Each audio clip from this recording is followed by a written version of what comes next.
11 घंटे रोज मतलब पढ़ाई करना, तो आपको कभी ऐसा नहीं लगा कि मैं इसको गिव अप कर दूं? उनको लगता था कि मैं थोड़ा डिप्रेस्ड हूँ।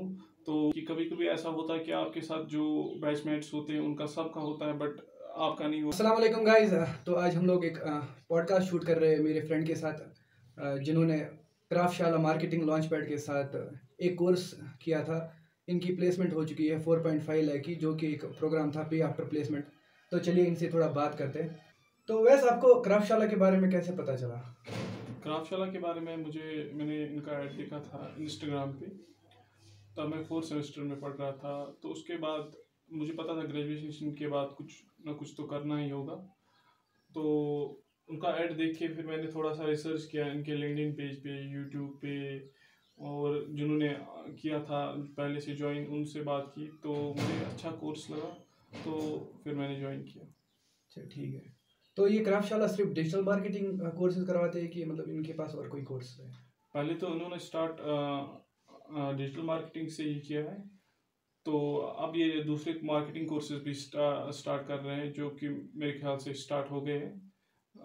2-4 कोर्सेज वो भी स्टार्ट हो गए हैं।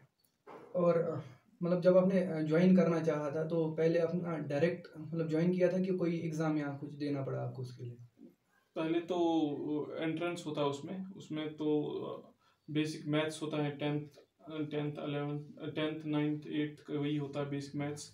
लॉजिकल रीजनिंग होता है, बेसिक ग्रामर होता है, और उनका एक सब्जेक्ट होता है मार्केटिंग एक्यूमेन, जिसका मटेरियल वो वहीं से प्रोवाइड करते हैं।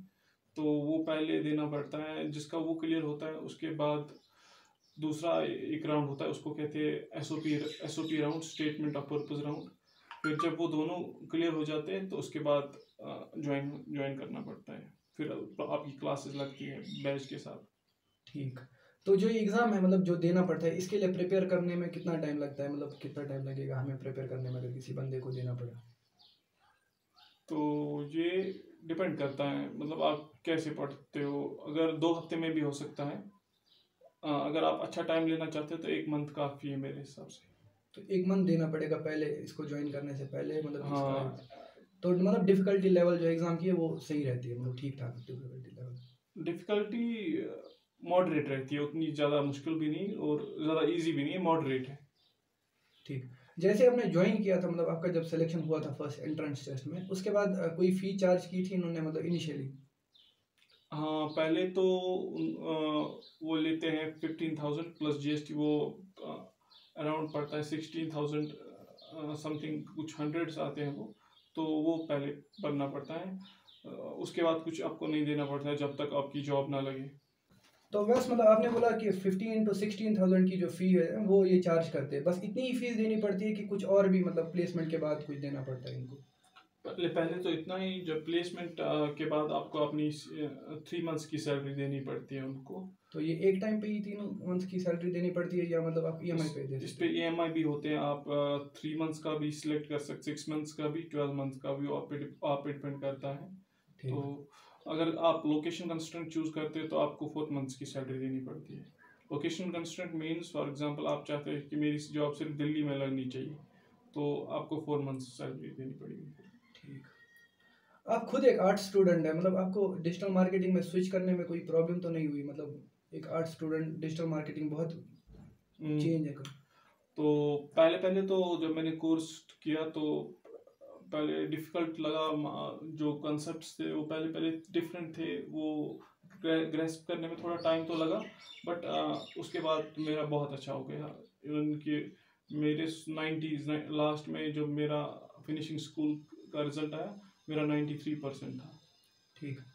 तो जब आपने क्लासेस ज्वाइन करना स्टार्ट किया, तो मतलब कितनी देर आपकी क्लासेस रहती थी? ऑनलाइन ही रहता था कि ऑफलाइन, मतलब कुछ भी करना पड़ता था आपको? सारा ऑनलाइन ही होता है, सब कुछ ऑनलाइन होता है। ठीक। और कितनी देर की क्लासेस होती है, मतलब कोई शेड्यूल इसके लिए कोई क्लास तो का? क्लास तो सुबह से 10 बजे स्टार्ट होती है, तो रात के 9 बजे तक ख़त्म होती है। उसमें आपको कुछ टास्क होते हैं, वो भी करने होते हैं बीच में। तो 10 से लेके 9 तक। मैं मगर सुबह 8 बजे से ही स्टार्ट करता था, क्योंकि कुछ अगर दिन का समझ ना आया, वो मैं सुबह 8 बजे रिवाइज करता था, तो भाई होता था। 11 घंटे की क्लासेस, मतलब अगर रेगुलर मान ले तो 11 घंटे की क्लासेस थी, मतलब टायर्ड नहीं हो जाता था बंदा मतलब इस चीज़ कभी में? कभी तो 11 से भी ज़्यादा होता है, जब आपका इंटरव्यू हो या कुछ हो, तो ये उससे भी ज़्यादा हो जाता है, बट वहाँ माहौल ही कुछ ऐसा बनता है तो सभी ऐसा करते हैं। तो उसके बाद सबको पता है जॉब लगनी है तो सब मेहनत करते हैं, तो उस टाइम पहले पहले आपको लगेगा कि बहुत ज़्यादा है, क्योंकि हमें मुझे खुद आदत नहीं थी पहले 10 घंटे बैठने की, 11 घंटे बैठने की।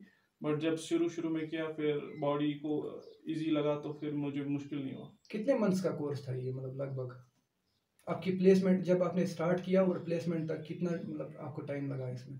पहले तो 3 मंथ्स का कोर्स है, उसके बाद हम प्लेसमेंट प्रोसेस में स्टार्ट होते हैं, तो वहाँ पर टाइम मुझे लगा 3 मंथ्स जॉब लगने में।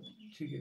तो जो आपके कोर्स के 3 मंथ थे, 11 घंटे रोज मतलब पढ़ाई करना, तो आपको कभी ऐसा नहीं लगा कि मैं इसको गिव अप कर दूं, या मतलब कोई डीमोटिवेट नहीं हुए आप? मोटिवेट कैसे रहते थे आप? पहले तो ये तो होता है जब एक्चुअली ये क्या होता है इसमें कोर्स में सब कुछ तेजी चलता है, एग्जाम्स बहुत होते हैं, मॉक इंटरव्यूज होते हैं, क्लासेस होते हैं। बट इन्होंने ऐसा स्ट्रक्चर बनाया हुआ है कि आपको ये गिव अप करना तो मन नहीं करता, क्योंकि वो आपका पूरा ख्याल रखते हैं। एक बार मैं उनको लगता था कि मैं थोड़ा डिप्रेसिड हूँ, तो उनका जो ह्यूमन स्किल्स की टीम है वो उन्होंने मेरे साथ मीटिंग रखी, लगभग 25 मिनट्स की थी वो। तो उन्होंने मुझसे बात की कि क्या परेशानी है, क्या मुश्किलात आ रही हैं, हम आपके साथ हैं, हम ये ना आपने उनने आपको बहुत मोटिवेट किया इस चीज़ के लिए? मोटिवेट मोटिवेट तो नहीं कर सकते, बट जो भी प्रॉब्लम होती है वो सॉल्व करते थे, बट जो भी आपकी क्वेरी होती है वो इमिडिएटली सॉल्व होती है, एडवांस हो जाती है। ठीक है। थोड़ा प्लेसमेंट प्रोसेस के बारे में बताइए, मतलब इनकी प्लेसमेंट कैसे होती है, कोई कौन कौन सी कंपनी आती है और कितनी कंपनीज आती है? प्लेसमेंट प्रोसेस में तो आपको पहले मैं बताऊं, थोड़ा सा ये होना चाहिए, पेशेंस होनी चाहिए। ऐसा नहीं कि कभी कभी ऐसा होता है कि आपके साथ जो बैचमेट्स होते हैं उनका सबका होता है बट आपका नहीं होता है, फिर आप थोड़ा फ्रस्ट्रेट होने लगते हो। ऐसा नहीं होना चाहिए, आपको अपने आप पे भरोसा होना चाहिए, मेरा हो जाएगा। और प्लेसमेंट प्रोसेस में अक्सर क्या होता है, बहुत से लोग वो छोड़ देते हैं, जो हमने पढ़ा हुआ वो छोड़ते हैं या उतना वो नहीं करते हैं। तो उसमें से कंटिन्यू आपको पढ़ना चाहिए, उतना नहीं होता है जैसे कोर्स में पढ़ना होता है, बीच बीच में देना चाहिए तो वो हो जाएगा। वो डिपेंड करता है फिर इंसान पे, आप कैसे हो। कोई चाहता है मुझे जल्दी जल्दी से जॉब लगनी चाहिए, कोई भी कंपनी हो मुझे कोई फर्क नहीं पड़ता, उसकी तो जल्दी हो जाएगी 2 मंथ्स में मेरे ख्याल से। कोई होता है सिलेक्टिव, जो चाहता है मुझे इस कंपनी में जाना है या इस लोकेशन पे जाना है या ये रोल चाहिए, तो उसको मेरे ख्याल से 4 मंथ्स के अंदर अंदर उसका भी हो जाएगा। ठीक। मतलब आप जिस कंपनी में चाहो इंटरव्यू दे सकते हो, कि मतलब आपको सिलेक्टिव करना पड़ता है, यहाँ पास भी कर सकते हो अपनी जो कंपनी है जो आ रही है, मतलब आपको प्लेसमेंट में बैठना है, आप उसको पास कर सकते हो, कि उसके लिए भी कोई रूल है आपकी? ये तो नहीं है कि हम कोई भी कंपनी चूज कर ले, ये नहीं होता है। पहले हम क्या प्रोसेस क्या होता है, पहले कंपनी आती है, आप अप्लाई करते हो, ये आप में होता है कि आप पास भी यूज कर सकते हो, आपके पास 18 पासेस होते हैं, आप यूज कर सकते हैं। मैं इस कंपनी में इंटरव्यू नहीं देना चाहता हूँ, तो आप वो पास 18 यूज कर सकते हैं। लोकेशन कंस्ट्रेंट वालों के पास 10 होते हैं, हमारे पास 18 होते हैं। तो उसके बाद क्या होता है, हम अपने से सीवी वीवी जो होता है वो देते हैं, डिटेल्स भरते हैं, अप्लाई करते हैं। फिर उसके बाद कंपनी शॉर्ट लिस्ट करती है, अगर उन्होंने आपको शॉर्ट लिस्ट किया फिर उसके बाद बाकी प्लेसमेंट प्रोसेस स्टार्ट होता है। आपकी प्लेसमेंट परफॉर्मिक्स में हुई है, जो कि आपकी एक ड्रीम कंपनी थी। हाँ। तो जो मतलब उससे पहले आपने कितने इंटरव्यूज दिए थे, मतलब कि कौन कौन सी कंपनी, या मतलब कितने इंटरव्यूज दिए थे कितने कंपनीज के? उससे पहले तो बहुत सारे एग्ज़ाम्स भी दिए थे मैंने, कहीं का असाइनमेंट्स दिए थे, कहीं के इंटरव्यूज़ 2-4 ही दिए थे, तो एग्ज़ाम्स मैंने दिए थे और ये दिए थे, असेसमेंट होते हैं वो दिए थे, और प्रेजेंटेशंस कोई होता है असाइनमेंट, वो किए थे। ठीक। तो एंड पे आप हमारे व्यूअर्स को कोई प्रो टिप देना चाहोगे कि जो ज्वाइन करना चाहता होगा क्राफ्टशाला को? जो भी क्राफ्टशाला को ज्वाइन करना चाहता है, कंसिस्टेंट मेहनत करो, एट द एंड आपको मिलेगा।